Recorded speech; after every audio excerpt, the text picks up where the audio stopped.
किस कारण देव ऋषि नारद को बनना पड़ा था एक बार बंदर। जानिए पूरी कहानी। श्री नारद बड़े ही तपस्वी और ज्ञानी ऋषि हुए जिनके ज्ञान और तप की माता पार्वती भी प्रसन्न थी। तब ही एक दिन माता पार्वती श्री शिव से नारद मुनि के ज्ञान की तारीफ करने लगी। शिव ने पार्वती जी को बताया कि नारद बड़े ही ज्ञानी हैं, लेकिन किसी भी चीज का अहंकार अच्छा नहीं होता है। एक बार नारद को इसी अहंकार घमंड के कारण बंदर बनना पड़ा था। यह सुनकर माता पार्वती को बहुत आश्चर्य हुआ।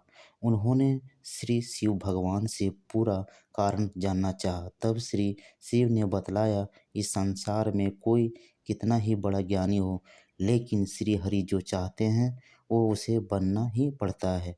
नारद को एक बार अपने इसी तप और बुद्धि के अहंकार घमंड को हो गया था। इसलिए नारद को सबक सिखाने के लिए श्री विष्णु को एक मुक्ति सूझी। हिमालय पर्वत में एक बड़ी पवित्र गुफा थी। उस गुफा के निकट ही गंगा जी बहती थी।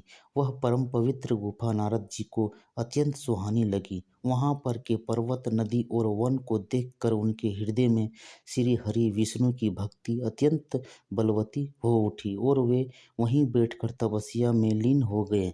नारद मुनि की इस तपस्या से देवराज इंद्र भयभीत हो गए कि कहीं देव ऋषि नारद अपने तप के बल से उनका स्वर्ग ना छीन लें।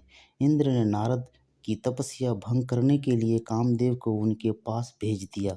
वहां पहुंचकर कामदेव ने अपनी माया से वसंत ऋतु को उत्पन्न कर दिया। पेड़ और पत्ते पर रंग बिरंगे फूल खिल गए, कोयले कुकने लगी और भौरे गुंजार करने लगी। कामगिनी को भड़काने वाली शीतल मंद सुगंध सुहानी हवा चलने लगी। रंभा आदि अप्सराएं नाचने लगी। किंतु कामदेव की किसी भी माया का नारद मुनि पर कुछ भी प्रभाव नहीं पड़ा। तब कामदेव को डर सताने लगा कि कहीं नारद मुझे श्राप ना दे दे। इसलिए उन्होंने श्री नारद जी से क्षमा मांगी। नारद मुनि को थोड़ा सा भी क्रोध नहीं आया और उन्होंने कामदेव को क्षमा कर दिया। कामदेव वापस अपने लोक में चले गए। कामदेव के चले जाने पर नारद मुनि के मन में अहंकार घमंड हो गया कि मैंने कामदेव को जीत लिया। वहां से वे शिव जी के पास चले गए और उन्हें अपने कामदेव को हराने का हाल कह सुनाया। भगवान शिव समझ गए कि नारद को अहंकार हो गया। शंकर जी ने सोचा कि यदि इनके अहंकार की बात विष्णु जी जान गए तो नारद के लिए अच्छा नहीं होगा। इसलिए उन्होंने नारद जी से कहा कि तुमने जो बात मुझे बताई है उसे श्री हरि को मत बताना। नारद जी को शिव जी की यह बात अच्छी नहीं लगी। उन्होंने सोचा कि आज तो मैंने कामदेव को हराया है और ये भी किसी को नहीं बताऊं। नारद जी क्षीर सागर पहुंचे गए और शिव जी के मना करने के बाद भी सारी कथा उन्हें सुना दी। भगवान विष्णु समझ गए कि आज तो नारद को अहंकार घमंड ने घेर लिया है। अपने भक्त को अहंकार को वे सह नहीं पाते, इसलिए उन्होंने अपने मन में सोचा कि मैं ऐसा उपाय करूंगा कि नारद का घमंड भी दूर हो जाए और मेरी लीला भी चलती रहे। नारद जी जब श्री विष्णु जी विदा होकर चले तो उनका अभिमान और भी बढ़ गया। इधर श्री हरि ने अपनी माया से नारद जी के रास्ते में एक बड़े ही सुंदर नगर को बना दिया।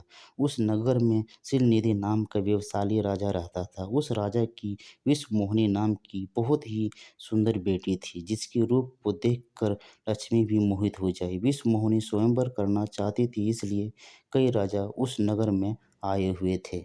नारद जी उस नगर के राजा के यहाँ पहुँचे तो राजा ने उनका पूजन करके उन्हें आसन पर बैठाया। फिर उनसे अपनी कन्या की हस्तरेखा देखकर उसके गुण दोष बताने के लिए कहा। उस कन्या के रूप को देखकर नारद मुनि वैराग्य भूल गए और उसे देखते ही रह गए। उस कन्या की हस्तरेखा बता रही थी कि उसके साथ जो विवाह करेगा वो अमर हो जाएगा, उसे संसार में कोई भी जीत नहीं सकेगा और संसार के समस्त जीव उसकी सेवा करेंगे। यह बात नारद मुनि ने राजा को नहीं बताई और राजा को उन्होंने अपनी ओर से बनाकर कुछ और अच्छी बातें कह दी। अब नारद जी ने सोचा कि कुछ ऐसा उपाय करना चाहिए कि यह कन्या मुझसे ही विवाह करे। ऐसा सोचकर नारद जी ने श्री हरि को याद किया और भगवान विष्णु उनके सामने प्रकट हो गए। नारद जी ने उन्हें सारी बात बताई और कहने लगे, हे नाथ, आप मुझे अपना सुंदर रूप दे दो ताकि मैं उस कन्या से विवाह कर सकूं। भगवान हरि ने कहा, हे नारद, हम वही करेंगे जिसमें तुम्हारी भलाई हो। यह सारी विष्णु जी की ही माया थी। विष्णु जी ने अपनी माया से नारद जी को बंदर का रूप दे दिया। नारद जी को यह बात समझ में नहीं आई। वो समझे कि मैं बहुत सुंदर लग रहा हूँ। वहाँ पर छिपे हुए शिव जी के दो गुणों ने भी उस घटना को देख लिया। ऋषिराज नारद तत्काल विश्व मोहिनी के स्वयंवर में पहुंच गए और साथ ही शिव जी के वे दोनों गण भी ब्राह्मण का रूप बना कर वहां पहुंच गए। वे दोनों गण नारद जी को सुनाकर कहने लगे कि भगवान ने इन्हें इतना सुंदर रूप दिया है कि राजकुमारी सिर्फ इन पर ही रिझेगी। उनकी बातों से नारद जी मन ही मन बहुत खुश हुए।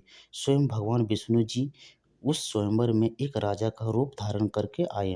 विश्व मोहिनी ने कुरूप नारद की तरफ देखा भी नहीं और राजा रूपी विष्णु के गले में वरमाला डाल दी। मोह के कारण नारद मुनि की बुद्धि नष्ट हो गई थी। राजकुमारी द्वारा अन्य राजा को वरमाला डालते देख वे परेशान हो उठे। उसी समय शिव जी के गणों ने तना कसते हुए नारद जी से कहा, जरा दर्पण में अपना मुंह तो देखिए। मुनि ने जल में झांक कर अपना मुंह देखा और अपनी करूपता देखकर गुस्सा हो उठे। गुस्से में आकर उन्होंने शिव जी के उन दो गुणों को राक्षस हो जाने का श्राप दे दिया। उन दो को श्राप देने के बाद जब मुनि ने एक बार फिर से जल में अपना मुंह देखा तो उन्हें अपना असली रूप फिर से मिल चुका था।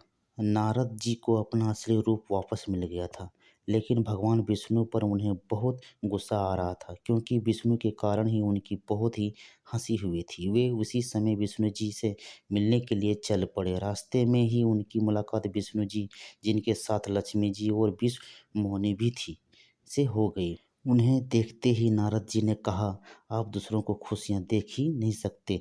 आपके भीतर तो ईर्ष्या और कपट ही भरा हुआ है। समुद्र मंथन के समय अपने श्री शिव को बावला कर कर विष और राष्ट्रों के मदिरा पिला दिया और समय लक्ष्मी जी और कस्तुभ मणि को ले लिया।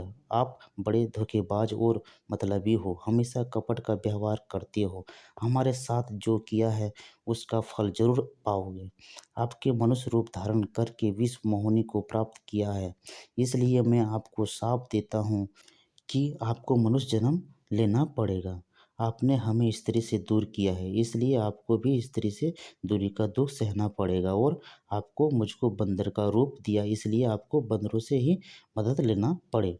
नारद के शाप को श्री विष्णु ने पूरी तरह से स्वीकार कर लिया और उन पर से अपनी माया को हटा लिया। माया के हट जाने से अपने द्वारा दिए शाप को याद करके नारद जी को बहुत दुख हुआ, किंतु दिया गया शाप वापस नहीं हो सकता था। इसलिए श्री विष्णु को श्री राम के रूप में मनुष्य बनकर अवतरित होना पड़ा।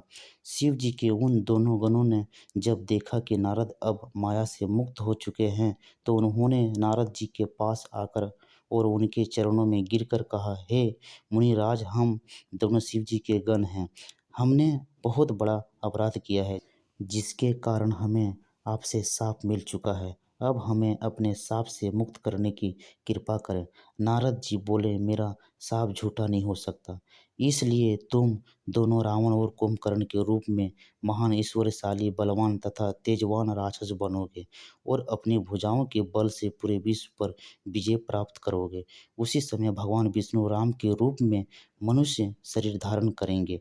युद्ध में तुम दोनों उन्हें हाथों से मारे जाओगे और तुम्हारी मुक्ति हो जाएगी। दोस्तों, ये स्टोरी आप लोगों को कैसा लगा कमेंट में ज़रूर लिखिए। लाइक कीजिए, शेयर कीजिए और सब्सक्राइब। जय श्री राम।